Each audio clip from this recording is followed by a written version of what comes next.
It's a really, really big pleasure to have here Øyvind Eide.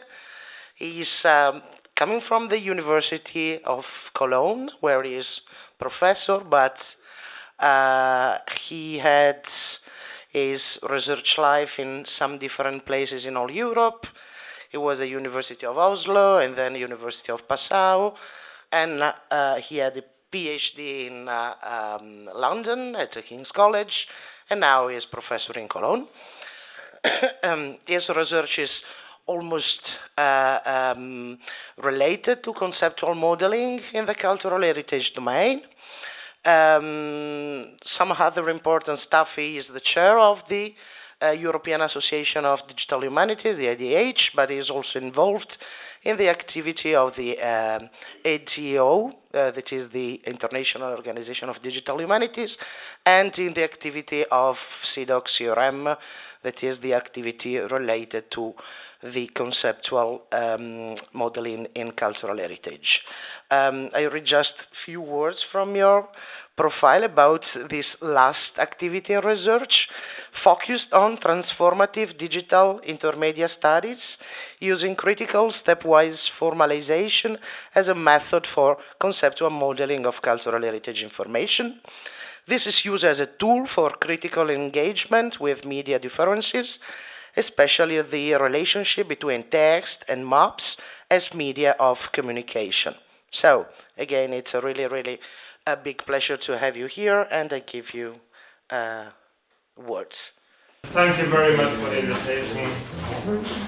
Thank you very much for welcoming me here. It's very nice. So I'm going to talk about models for a while, and then I will pull in some other things along the way. We need it for the recording. So the first things went off record. Good. And for those of you who have seen some of the slides before, or actually made some of the slides yourself, you do have email, right? So, just to start off a little bit about what this thing is. What is a model? I think most of you will see that this is a model. Well, it's not a model, it's a picture of a model, but maybe the picture is a model too. Point is, how can we see that this is a model? And my first intuition is this is too perfect to be real. Because this is not how an arena is supposed to look. Because it's supposed to be old and worn down and everything. So it has to be a modular reconstruction or something like that. And it happens to be a 3D model, which can also be expressed in this way. And those of you who quickly read through this see that it is totally fake. This is just a mathematical expression. But it usually do the trick with people from the humanities. So, as this example of a model, a 3D computer-based artifact,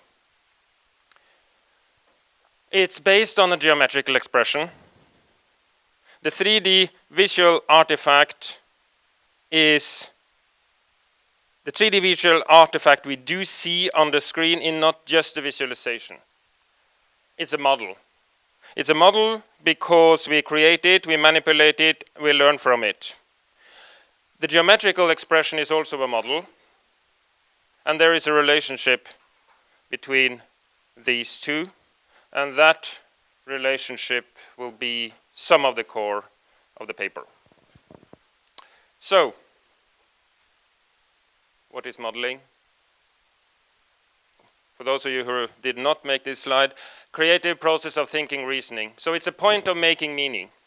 It's making the world known through acting upon it. Piaget's child making the world real by going out and interacting with it.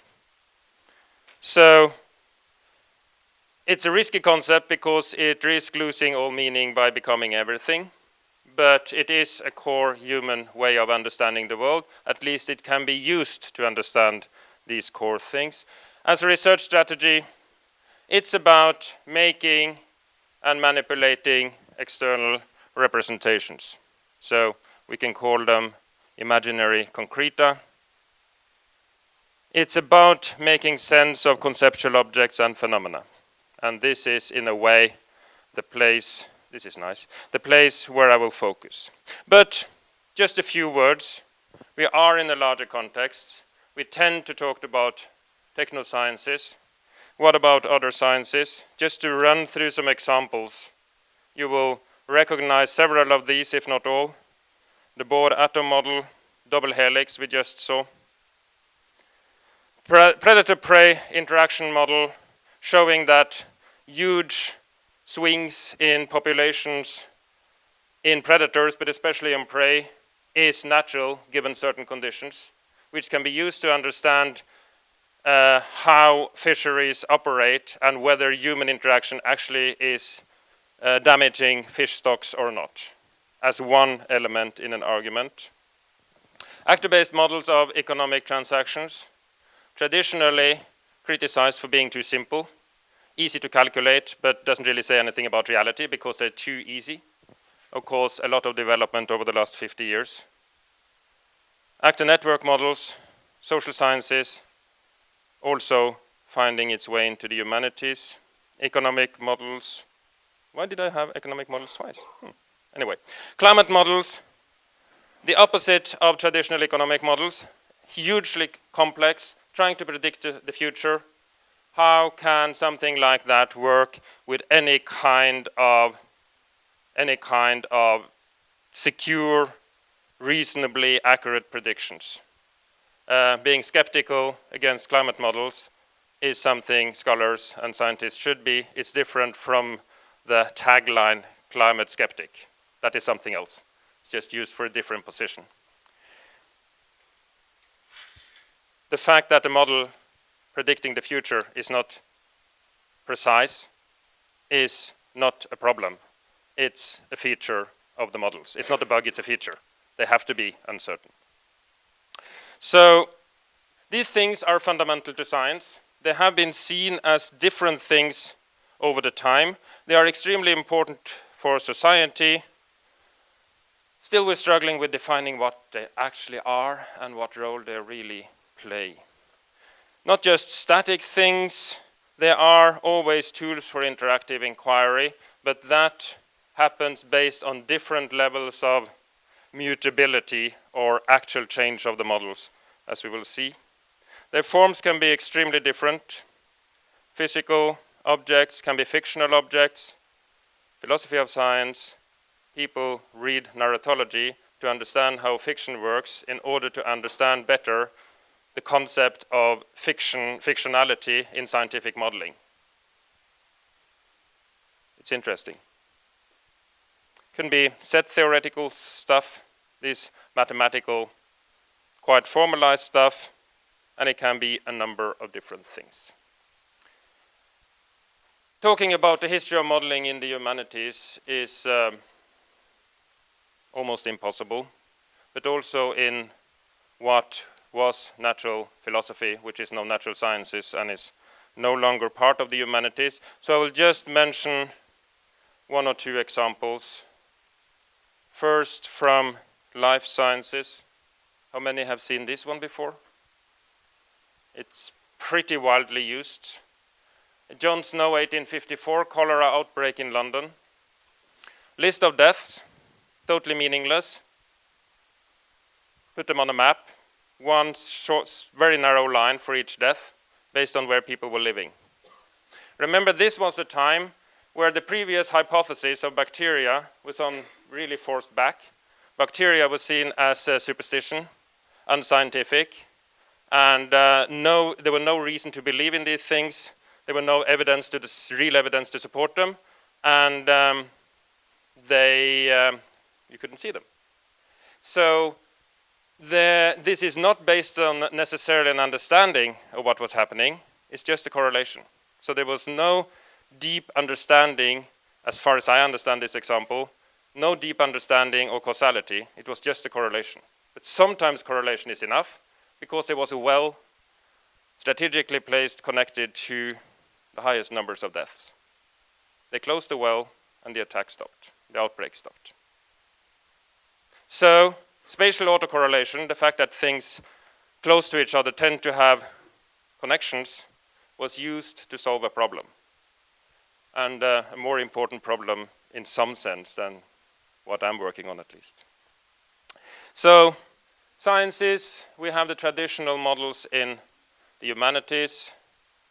Most of you will, at some level, know Propp's model of the wonder fairy tale, which has been applied to the creation, well, an official history of the creation of the nation of Bangladesh by a student in Passau.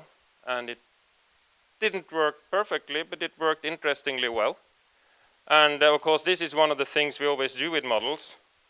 We take them from a domain they're meant for, and we just take them over in another domain and see what happens.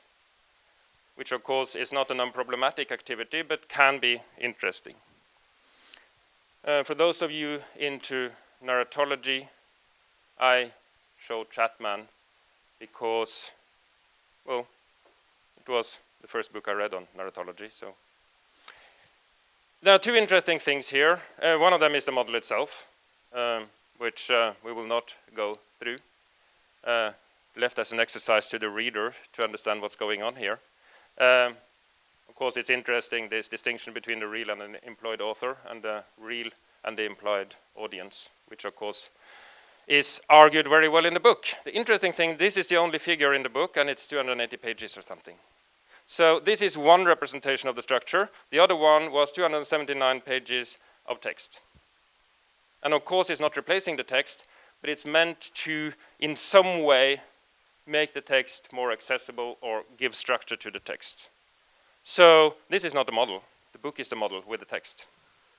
But it's a way of expressing it. And of course, how many have not seen this before? Because it was actually already shown yesterday. So I won't say much about it. I will just make two quick points. One of them is that this visual form implements time, human beings, human lives, and temperature. Lithuania, Moscow, so it's also a spatial map. And the other one is what it's not showing. Russian soldiers, civilians, and in a way, the pain of war. It's statistics. It doesn't mean it's a bad model. It just means that the things it's excluding are also important things.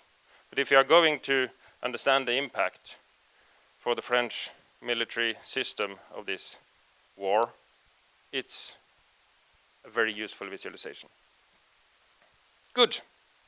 So let's get home to Digital Humanities and see what this thing is about. What are the purposes of doing these things? We create models in order to make things. As programmers, we create models before we make the programs. Architects make models before building houses. But we also make them to understand things. And of course, I will come back to that. These are not distinct, but the purposes are different. We create and use models in teaching. There is evidence from the sciences that teaching using models increase teaching impact with 80% or something, which is of course problematic at so many levels, but it seems to work in many domains to use modeling, active interaction with models as part of teaching. It's about making implicit information explicit. Making the implicit explicit. Transferring the feeling of the joy of being here into the word thank you is about making the implicit explicit. There is a slight change in the things happening in this process. This is obviously not just taking something which is obviously there implicitly and then making it obviously there explicitly. So modeling is always about transforming, adding, removing. So the basis in the humanities, it tends to be media products of some sort, not always, but often. In natural sciences, it's often nature itself, and then of course a lot of complexities in the way from nature through measuring equipment to humans. But the difference is that in some natural sciences, most notably physics, you have the concept of repetition. which means that you can run series of experiments and you're supposed to get the same results. That can, to some extent, be translated to what we are working on, but only to some extent. We do study other things too. Archaeologists study plant material, lots of other things. Our models are always mediated, they're always expressed in a physical form. It can have the computer-carried physicality, or it can have this kind of a physicality. So we don't focus on mind models, and I don't think there have been any strong focus on mind models in digital humanities. They are, of course, in other disciplines. They are dynamic things. Sometimes they are dynamic in form, so that they change when you interact with them. You can deform them, so to speak. But they're always dynamic when you create them. Everything is dynamic when you create it, because creation is always an open act. And they're always dynamic when we use them, because our meaningful interaction with them is constantly changing. So that's why we use the verb. So one totally random example, it is actually totally random, I just happened to read a certain book about Roman portable sundials, a hugely important area. These 15 objects. Now, it's really nerdy, really geeky, but this is a visualization. The sundials, of course, needed some information about where you were to actually work as a sundial. And if you don't really understand why, there are Wikipedia articles about this. It's not important. The point is, there were lists of place names on the back of these things, or somewhere on these things. And this is modeling a listing of place names as a spatial expression using a modern map. So of course it's totally anachronistic, but it still gives a feel, and the direction here is the order of the place names as they were listed. So of course it's a modeling of an interpretation of a listing of place names, because these things are not unproblematic in any sense, and how you put them on the maps is neither. So this is what we are talking about. You have some material, you create a visual expression in this case, you exclude a lot of things, you add some information that is underspecified, you make some choices, and you present it as a hypothesis or a model. And this means that we have something that comes from the human mind that has been expressed as a product, that has been interpreted by the human mind, and then it's presented as a model. To simplify this a little bit, think of the landscape.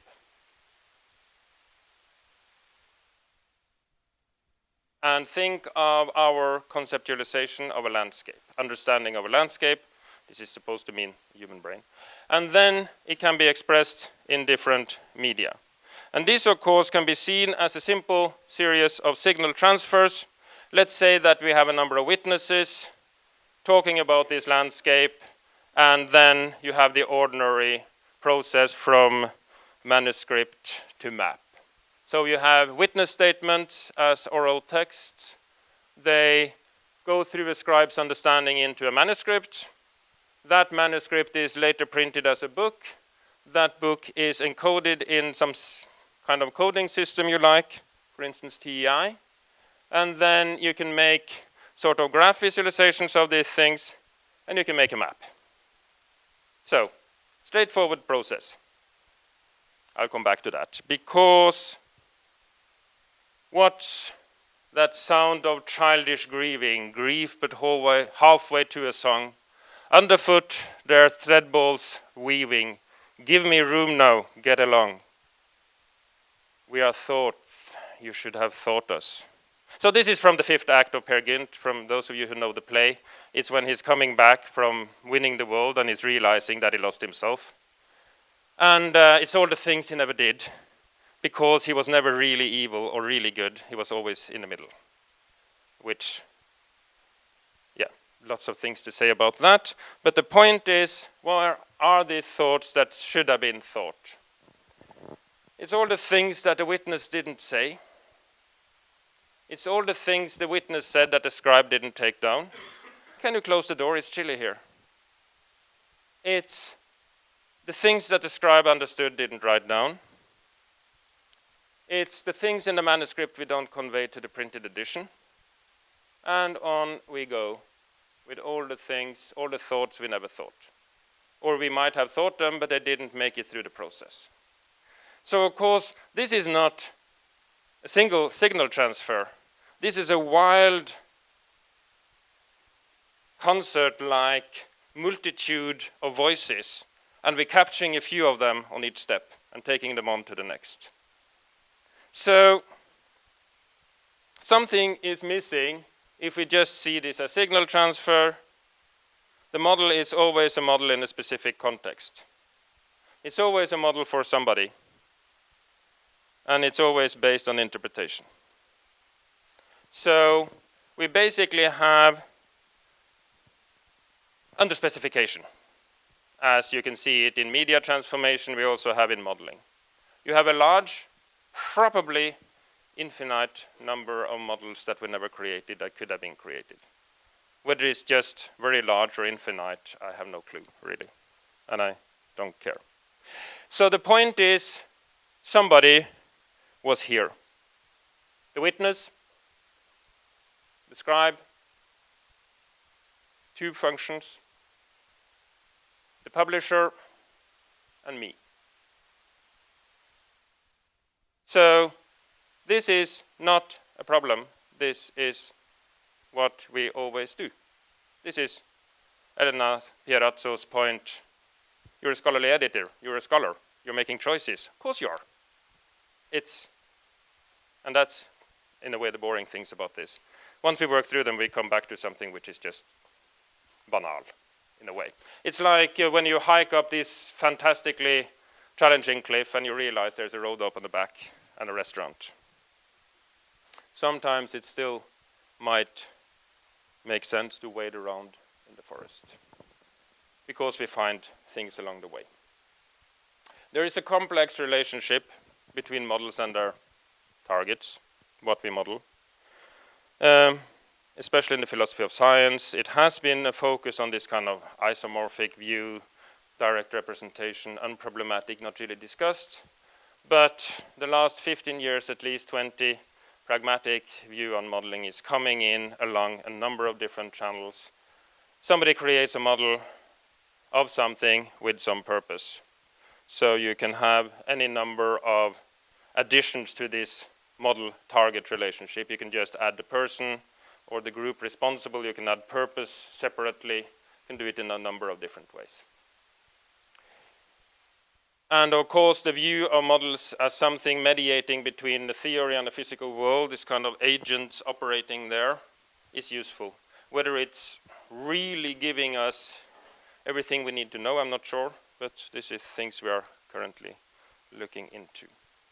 So in the Digital Humanities, there have been a focus on data modeling, has been a focus on basing this on technosciences. It's not been the only direction by far, but it has been a tendency. And now, of course, semiotics is coming in, process of signification, meaning making through semiotic processes. So, let's say we have the real world, source of a model, a photographer. There are some abstractions we can do, and we can create a model of this situation. Generalize a number of different photographers. We create that as part of a model. This model will also include what we can see as a model of. When we create a model, it's always already a model for and a model of in potential. We don't need to take out that potential very explicitly, but it's always there. And we can use this and create a medial expression, which is, for instance, a database for images. Traditional digital humanities, computer science way of working. So we can see both as model targets, both the source and the thing we create. And there are some specific relationships here, which we are also studying, but I will not go that much into right now. Those can be understand, for instance, through iconography.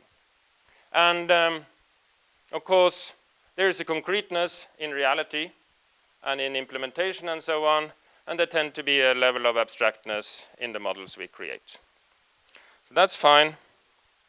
This is, of course, not a new story.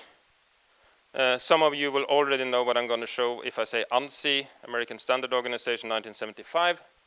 It's a division of computer, basically data modeling for databases. You have the conceptual scheme. It's the types of things we are going to put into this database, type of facts, so it's a typology, kind of a meta set. Then that connects to a logical schema, which is about database tables, could be about XML tags, classes if it's object-oriented. And then you have the physical schema. That's where the geeks operate.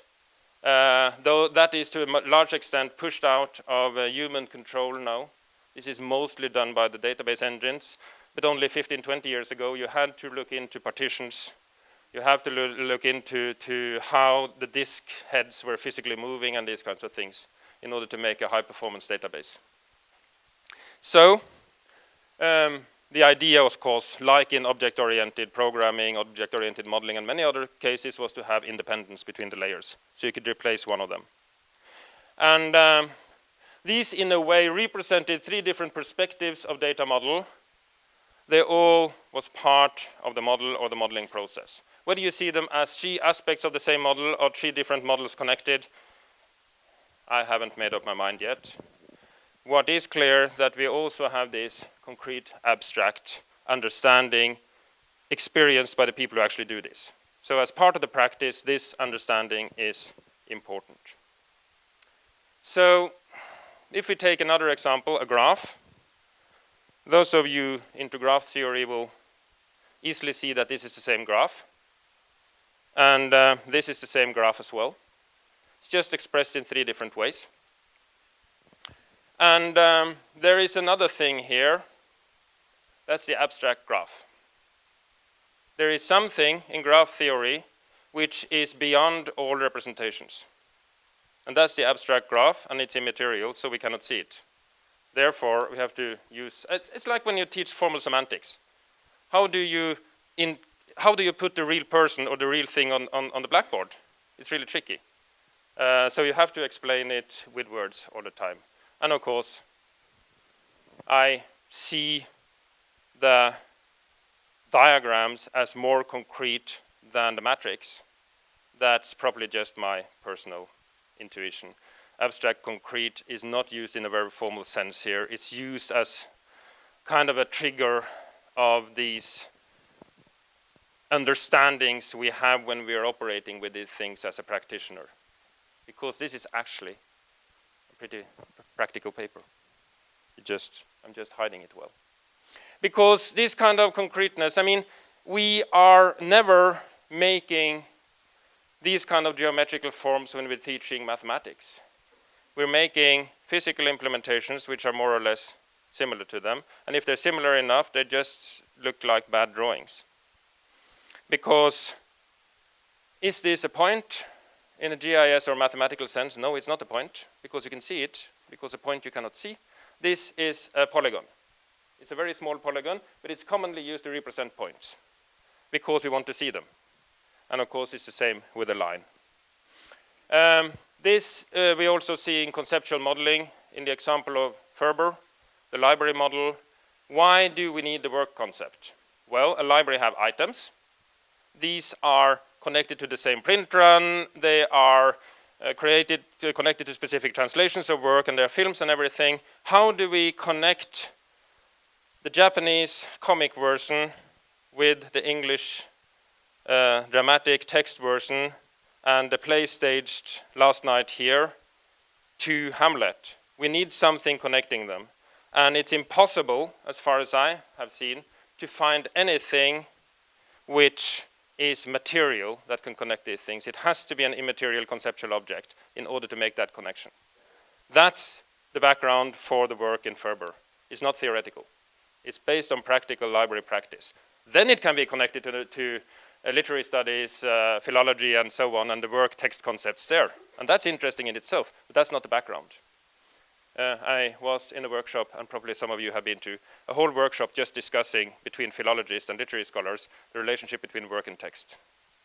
And there are things to say about that. So the point is, how can we connect all these things together? And we need abstract non-material objects. So if we look at the different materialities of models, we have things like this, as you know. But there is no real general hierarchy. In specific contexts, it makes sense to put mathematical propositions at the top. But in other contexts, that's less useful. So there are no more or better, or somebody that has to be on the top. But there may still be relationships between these things. A model can be based on another model, can be an abstraction of another model, can be an operationalization of another model, can be a number of different things. Can create virtual reality systems based on mathematical propositions, can make video based on figures, can use words to model virtual reality. So, I come from the humanities, so I have to have one of these that freaks out computer scientists and a lot of other people. Lots of words on the screen. It's the scope note of conceptual object in CRM. And it's trying to explain what the conceptual object is within this context. The reason why I put it here is that it's a question of semantics. It's a question of meaning. It's a question of reasoning in automatic systems. Because CRM, of course, is a consistent object-oriented hierarchy. It's expressed in first-order logic. Once we have something in there, we can do certain level of reasoning and aggregation, automatic searches, all this stuff. Problem is, how do we connect it to the human life world? How do we know that conceptual object is what I think a conceptual object is? This is really important because the labels tend to be totally misleading. People from social sciences and partly from the humanities, when they look at a class place in CRM, they will systematically think it's something totally different from what it is. What we think is a place is a period in CRM. And that's clearly expressed in the scope notes. So the name is just a label. And it was a discussion removing it and just use the numbers, but it's inconvenient because people don't remember numbers very well. So this is what connects between the information system and the formal reasoning and our understanding of reality. Because if we're going to connect things in our information systems to reality, it goes through the human mind. It goes through human understanding if it's going to be meaningful for us. And I don't think things are meaningful for computers. They have lots of other good things, and some of my best friends are computers, but they're not really into meaning in the sense I believe I'm into meaning, and I actually believe you are too. So we are trying to share these conceptualizations. As meaning can only be negotiated in the human mind. So I do mention knowledge management to students, but I say it's a different meaning of the word knowledge from what we use traditionally in the humanities. That's fine.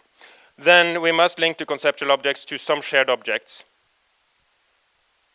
Not just for the human-machine communication, but also to make the semantic web meaningful. And not just a system for meaningless automatic reasoning. So we have to agree on meanings, so that we can have the reasoning as a meaningful thing.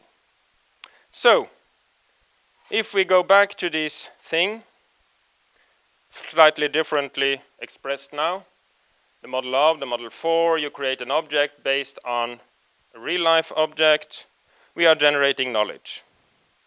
We are, of course, generating knowledge in the modeling level, and we are doing it when we compare the source, the target, to the result, but we're also doing it in the modeling process. And what we see up here, there's no model for, model of, they're always already part of the same model. They are aspects of the same model. And the creative tension between concepts and implementation we talked about, and we talk about a lot, that also happens within the modeling process. So the tension is not when we create things externally, it's also part of the modeling. So we have some concepts. We make an implementation based on the concepts. That can be through programming or data entry or set up a database or 3D model or whatever. In this context of modeling, this can happen within the universe of modeling because our concepts are expressed in an implementation we are going to use as a model in shared scholarly or other work. This is modeling activity. And we are doing things when we make the implementation, and we are learning. So we have a cycle of learning by doing. And this works very well in practice. So did I mention that the creative tension? Also within the modeling process. So, what do I mean with all this? Let's take a ship, Viking ship, buried in the 9th century. It didn't look exactly that way when it was buried. Well, it might have done, but when it was excavated in 1904, 1905, it looked more like this. So in archaeological concepts, what you see up on the right is not a reconstruction, it's a construction, even if more than 90% of the wood is used in what I, as a non-archaeologist, still call a reconstruction. And of course, we have a lot of other things. This is obviously a model which is showing something that no human has ever seen, because it's impossible to see the mound that way with the ship in it. So it's a hypothetical reconstruction of something that it says the ship as it must have been in the mound originally. So we have this ship. We can 3D scan it. It was done 10-15 years ago, creating a point cloud. And you have some concepts we can add to it. So if you want to learn Norwegian concepts for shipbuilding, here you have some possibilities. Then, because it was discussions about moving this thing to a new location, they wanted to find out whether it would break or not, because that might have been slightly embarrassing. So they got Veritas, they are now called DVG Lloyd, merged with German Lloyd, a shipping certification company, usually working on modern cruise ships and so on, but they got a job of writing a stress report. So it's basically a report written to predict what might happen in the future given different conditions. So the engineers went in, they studied literature on the preservation of wood, they took some samples and created what they call a stress model. So they modeled the ship based on which areas of the ship were most likely to break under stress, and how the stress structures were moving in the ship based on these models. And it's a lovely document. It really expressing the heuristics of the engineering process so clearly, where they say, this is uncertain, this is uncertain, this is uncertain. We try to do it in a way that the uncertainties even each other out, being on the conservative side. It's really a wonderful document of using the whole experience strength of thinking as an engineer, combining it with mathematical and measurement data to create a prediction of the future, not to know what's going to happen. It's not predictive. It's not an experiment. The point is not wait 30 years and see if it breaks. Oh, it broke exactly the right year. Perfect, success. It's about changing the future, like climate modeling, like conflict modeling. So this interaction happens in the modeling process, and it happens on physical things. Computer carried, paper carried, the report can be printed, all these things, and the ship is there to be seen in Oslo still. And this thing is also a learning strategy.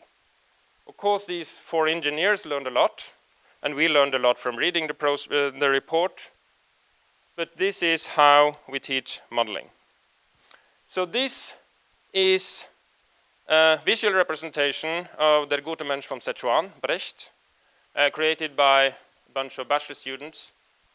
Some of them are now student assistants and master students, because they're a little bit above average, but not that much when it comes to the quality of the models they created. So it's a simplified VR system. Immersion is not possible when you're operating at the level they do with one semester courses, but it's a representation of something. Their concepts of what's happening in this play, it's based on the text, it's based on the film version from the 60s, which they have seen, maybe on stagings, other kinds of sources, and their general understanding of these things. So this is one kind of environment model based on the play.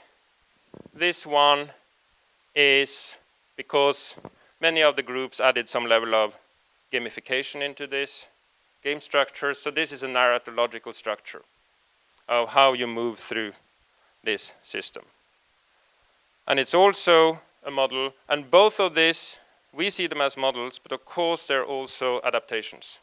They're also the result of media transformation processes. It's a media transformation of the narratological structure, for instance. So what we are doing is to fuse theory with practice. We do the implementations based on theory, based on modelings, based on blah, blah, blah. We always do that, but it directly feeds back on the modeling activities and the theories we use. There's always this circle: practice-based theory, theory-based practice, and modeling is really important in this process. So the model we are using to do this was established in the late 90s.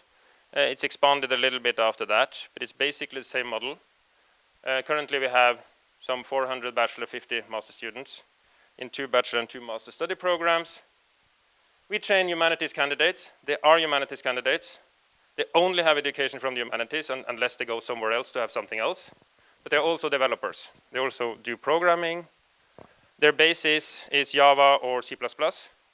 And then they move on, of course, to do C#, as you have to use in Unity, JavaScript for web programming, Python, Prolog, all these other things they might need in projects. I mean, I don't know if anybody really needs Prolog in projects anymore. On the other hand, I'm not doing the language side, so I'm not responsible for that.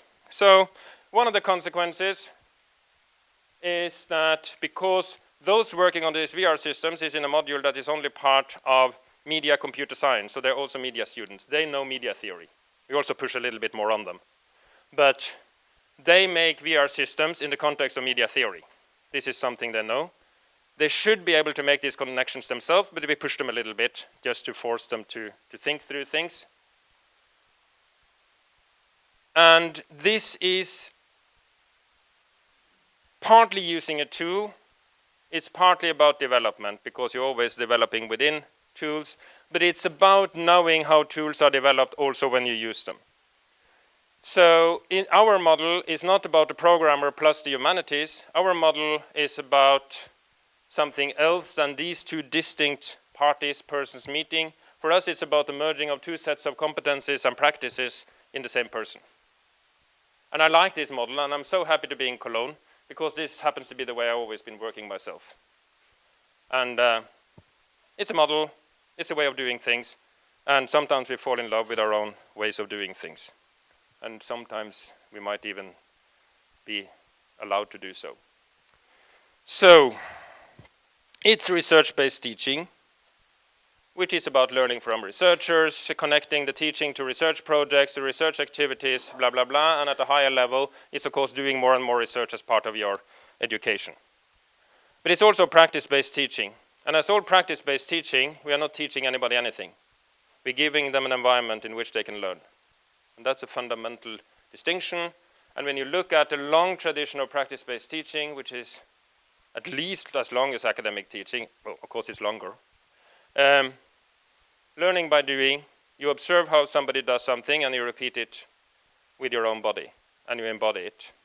And to me, programming follows many of the same rules, but the embodiment is not, it's a different thing when it comes to embodiment, but the way of learning it is quite different.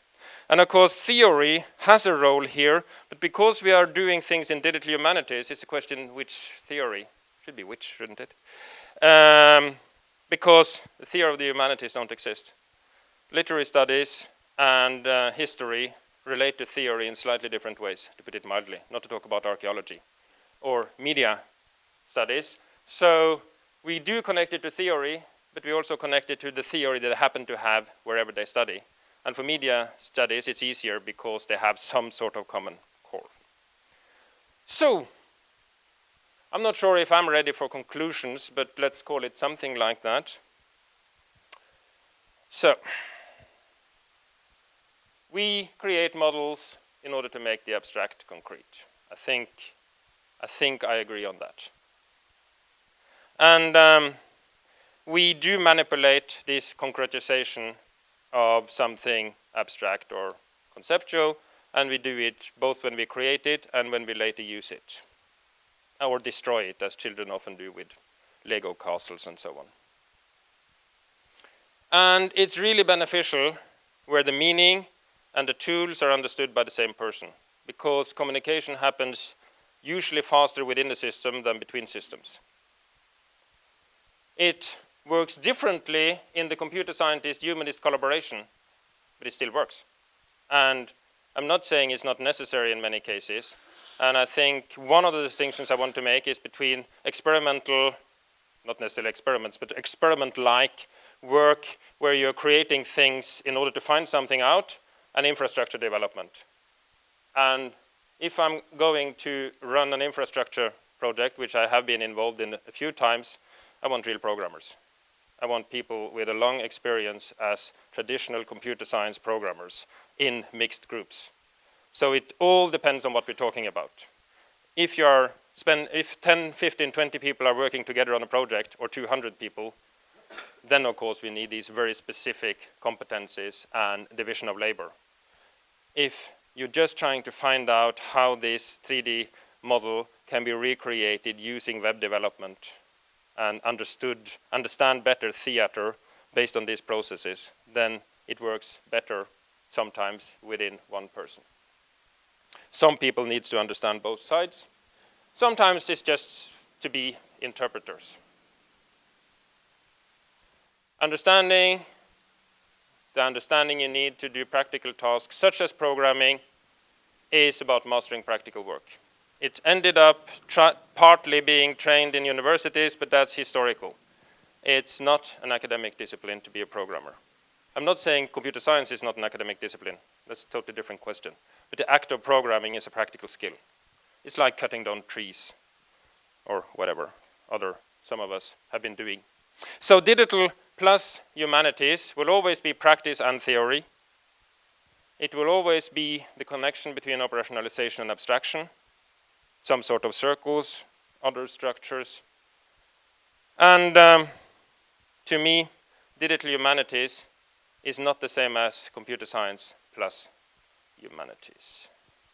I have one more thing. I want to say some thanks to people who are not responsible. The Volkswagen people, of course, start with the inner circles in some sense. Students from bachelor level to PhD level have contributed quite a lot to this, including some of the visual stuff. Manfred Thaler, who took part and was a key person in creating this model of teaching in Cologne. Other colleagues, Cologne, all around the world. Manfred Thaler has been pretty important in this. And all those who keep on asking questions, and observing that there is an age thing about asking critical and interesting questions. It tends to come from people either younger than me or older than me. Don't worry too much about answers, I would say. We can always find answers later. What we need are good questions. Thank you.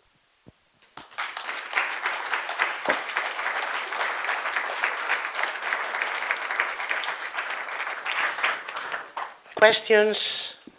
Dino?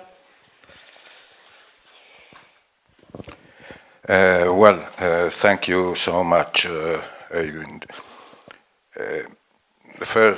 First a comment and then a question.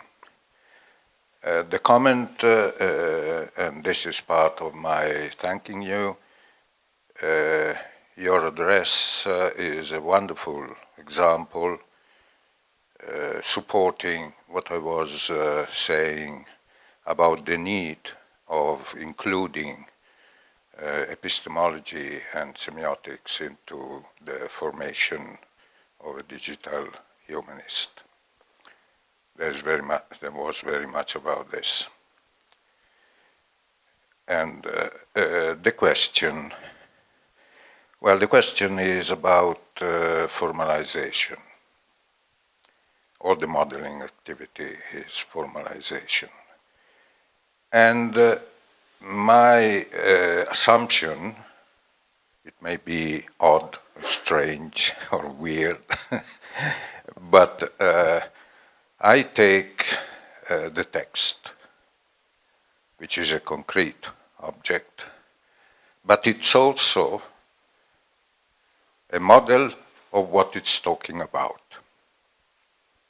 But the text in natural language contains its own meta-language.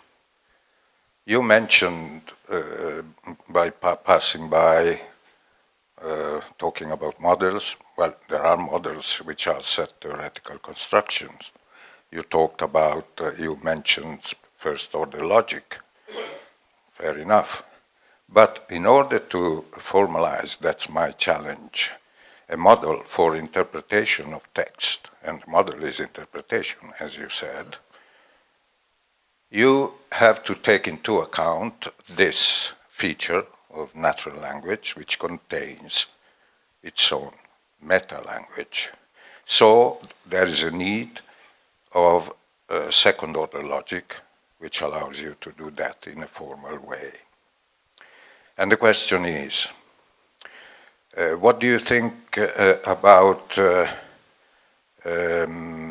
because I'm not clear enough, I have to study to understand this problem, about neural networks as a model?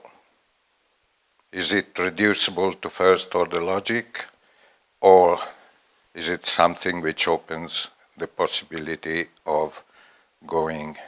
So there are, in artificial intelligence now, there are systems developing which contain rules or part of the model which interact on other previous rules which are part of the model. And I would like to ask you what you think about a challenge of this kind. Thank you. I hadn't expected that one. It's really challenging and interesting. I want to start talking about my own limitations.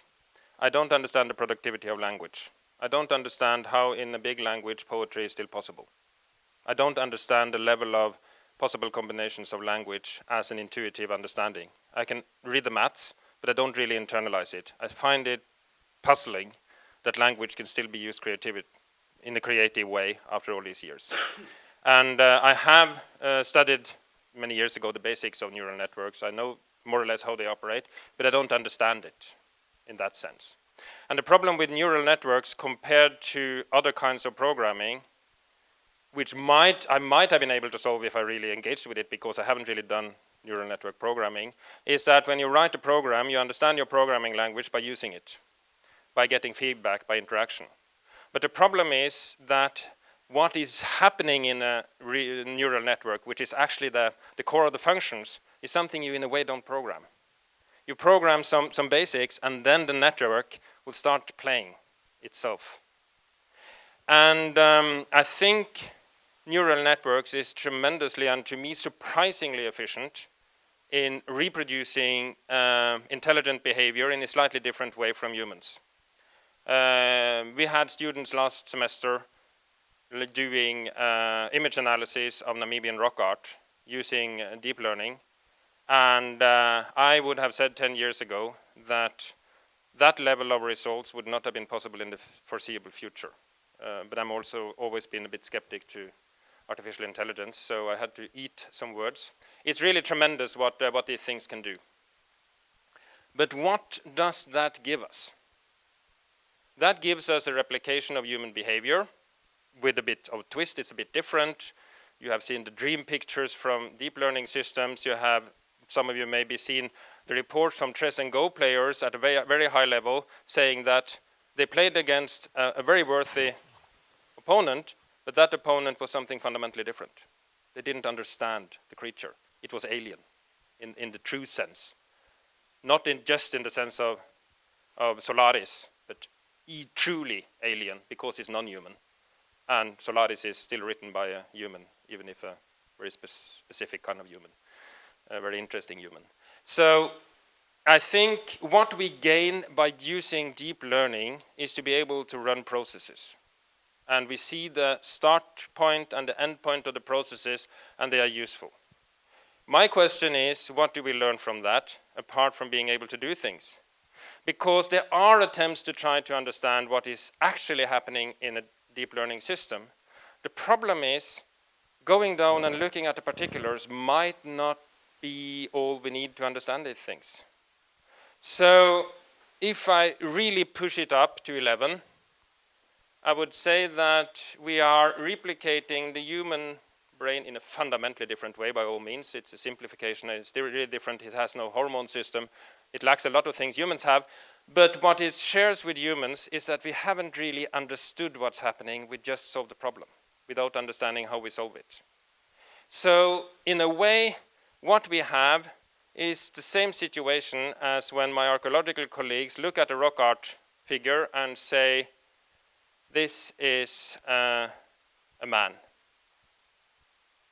which is fairly easy for me to see, but he also says this is a woman. And I have no clue why it's a woman until it tells me that the back apron is a feature of women in this specific tradition. So the intuition used by humans is replaced by something comparable to intuition done by computer systems.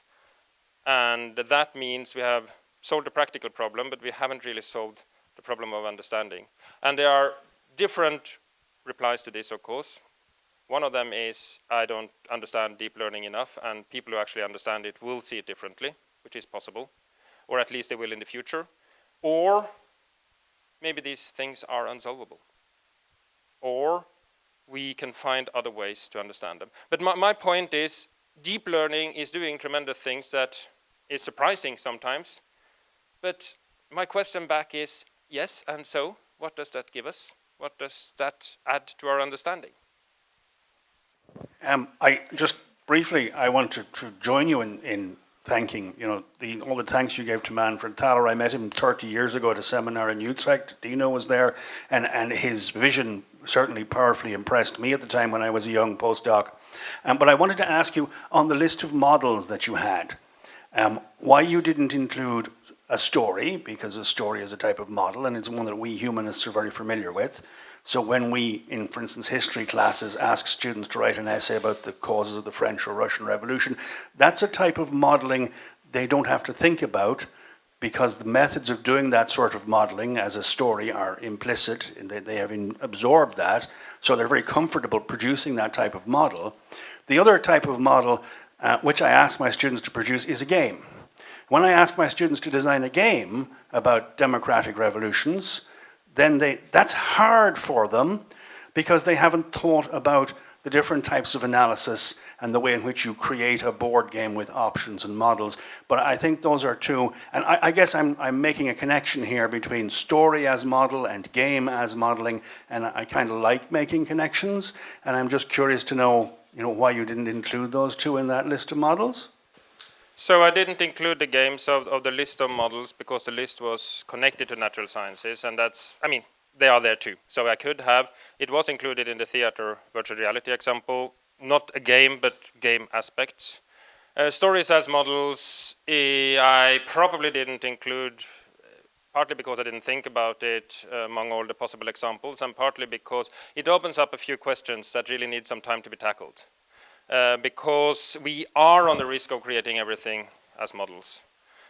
We have to be careful when we say a story is a model to say why it's a model, how it's a model, and these things. So that is true.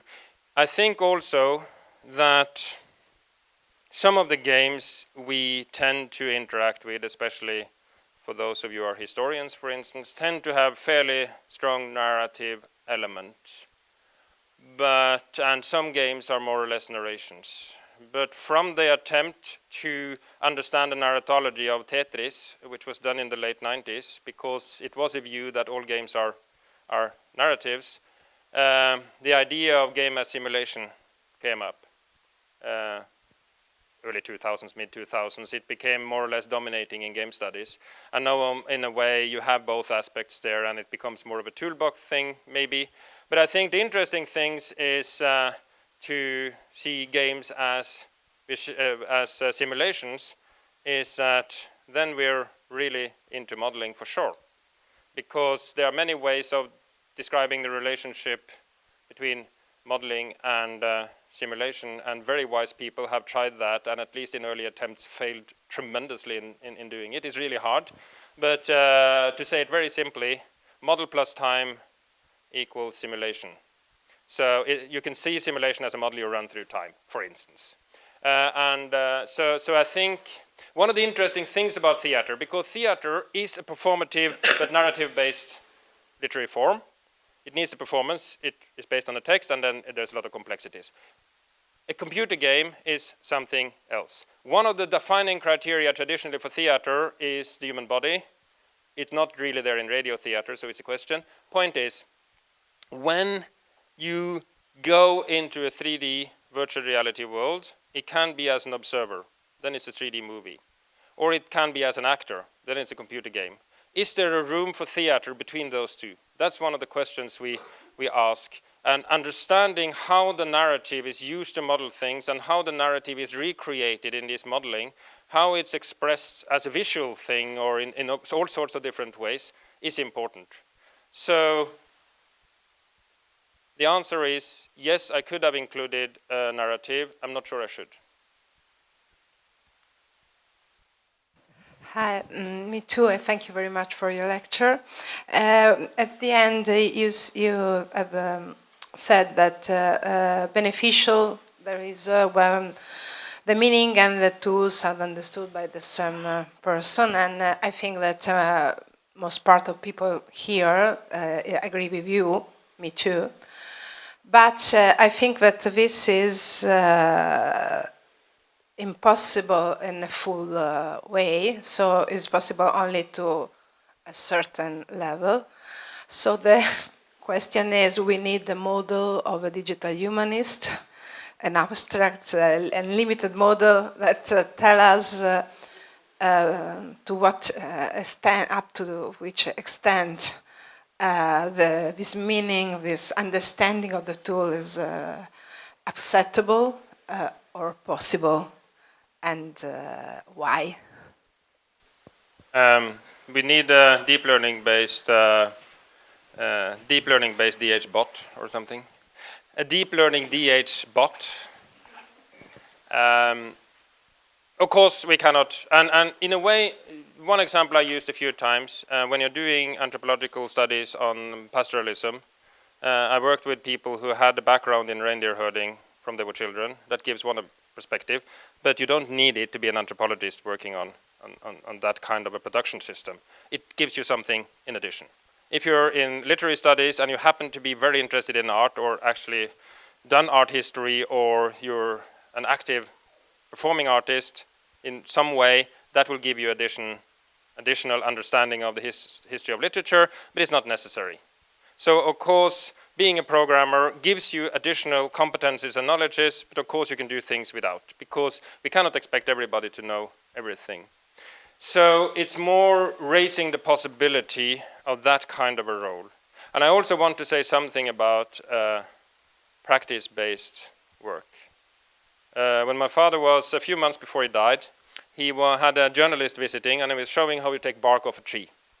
And he didn't really have any muscles anymore, but he could still do it much better than I could, fairly younger and at some level stronger, because it's all about technique. And a really skilled forestry worker has a production capacity which is at least a double of an average one, probably more. A really skilled programmer, you can use any number, but our experience is that a very skilled programmer, being within his or her domain of expertise, will produce 20 to 50 times more than the average, not than the bad, than the average. It's a tremendous difference between programming skills. And some people have a natural talent for things like mathematics, and some people have for programming. And then education is necessary for most in addition. So my point is, most of us will never rank with the best ones anyway. So my point is, it's all different levels. Understanding how to seriously interact with a tool and tailor it is important. Understand enough about programming not to be fooled by the programmers is important, and be able to communicate with them. Being able to make your own research tools is important. And being able to be a productive part of a large infrastructure development project is important. Being able to lead that kind of a project is important. But they're all different roles, and they all take different levels of competence. And we are not always aiming for the 10% best, to be a bit ironic against certain evaluation systems in certain university cultures. We are mostly educating average people, because I'm working in mass education, government-funded mass education, so most of our candidates are average people. Average people are tremendously rich and variable, and most of them have something they're really good at, but they're average. And then you have a few people who are really good at something, world-leading or whatever, and then you have people who have a lot of things they're really good at. But most of our candidates are average. So I want to educate average programmers, not the very best ones. Thanks, Øyvind, for a great talk. Really enjoyed it. I've got a question from perspective of culture and language. So we've seen in the last few years a lot of attention in the digital humanities to critical cultural perspectives, global, post-colonial criticisms of digital methods, models, and so on. So my question is, to what extent do you think this space has taken note of these criticisms? How has it manifested itself? How you mentioned context. So how is context? How has context in modelling been reflected these concerns, or how should it reflect these concerns going forward? And you mentioned the fact that modelling is about making what is implicit explicit. So how should it make these aspects explicit? And on a related note, how does modelling operate multilingually? How does it operate across languages? Well, to take the last one first, the source of the practical experiment is 18th century Danish. Of course, when you're creating a model, you have to understand what you're modeling. So it means somebody understanding the language have to do it. Of course, it leads to certain consequences. When you're operating in an Anglo-American world, you sometimes get the comment that this is very local. A comment you wouldn't get if it was comparable documents from Northern England from the 18th century, I would assume. But I mean, that's as expected. Because I think one of the main things is that what we are talking about pragmatic modeling is the same development, in my view. It's totally different in context and everything, but it's part of a larger society level development. You have the transfer from tree structures to graph structures, so from hierarchies to networks. You have the development from the idea of something being the objective core and the rest being satellites to the idea of a set of locals. You see it in dialect views. The national language is the dialect that happens to control the army and the navy. It's not the language and then you have dialects. And you see it in these thinking where you have a relationship between a model and a modeled object which has less privilege. I don't want to take away all privilege, because I think the privilege of competence should always be there. So, for instance, when I'm working on Sami First Nation material, which is very strongly present in what I'm working on, I have to respect the privilege of the competence of the people who know that culture, and many of them, of course, have a background there. I have to respect the privilege, natural privilege of the people who are fluent in the language, as opposed to me, who can barely read a newspaper article by now. So I think it is connected, and it is in a way what we are talking about, but it would take more than the coffee break to, in a way, go into depth of it. But I really think it's connected. And I think there are two ways of working on these developments. One of them is doing them. So doing inclusivity as a full-time job, so to speak, or doing diversity as a full-time job. And the other one is listening to people and thinking. How do we choose our material? How do we employ people? All these checklist things.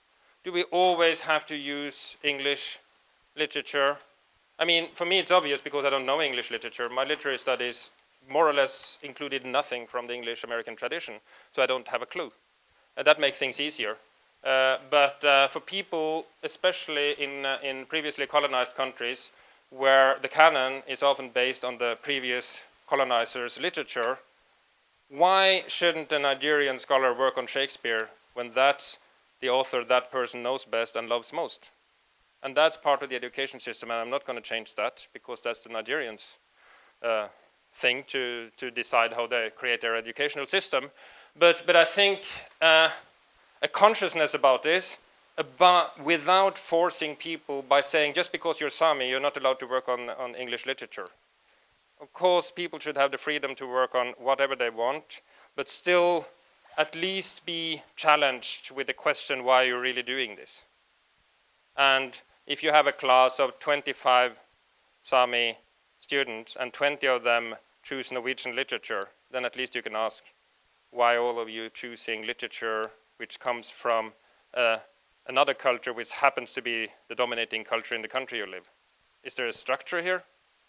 Without questioning each individual's right to choose whatever they want to study. So maybe not an answer, but a comment perhaps. I have studied with Tito Orlandi, so that makes me a theoretical guy. I've been judged a too theoretical person. However, then I learned programming, and in my 25 hours, very little hours of teaching digital humanities, I use practice, so visual programming, to teach the idea of algorithm. And I use, you start from plain text, we add asterisks to teach the idea of model through markup. So what do you make of this? Is it more important to teach theory to make them programmers and for practice, or to teach practice to make them better understand theory for a digital humanist? I have to change to the beautiful language of Goethe and use the wonderful German word jein. There are probably other languages who have the combination of yes and no in one. The way we are doing it is that we do a bit of theory, but we focus on the practice because all the students are either in other study programs or in combined study programs with ours where they do theoretical stuff. So they learn their humanities theory somewhere else, and we just try to connect that and do a little bit more, and we do some computer science theory, just what we need to make them understand things. Because if they want computer science theory, theoretical computer science is easily accessible in Germany, to put it very, very mildly. So I think it's just about finding a way of doing both. And I think that people who want to learn both something practical and something theoretical, I mean, the people in the room who actually done this, knows that this is not doable within the same time. You have to work more. And a third of our students drop out of the bachelor program, which is typical for Germany, because they switch over to other programs, they redecide and all these things, but it's often when they come to the programming, because it's too difficult for many people within the time they're willing to invest on it to actually crack the code, like the code of swimming or bicycling or something. So I think we have to do both, and we have to be aware that we can only give the students more work if they want to do this. Students are not afraid of working. They might be afraid of mindless or meaningless work. That's a different thing. Thank you. Okay. So thank you very much again.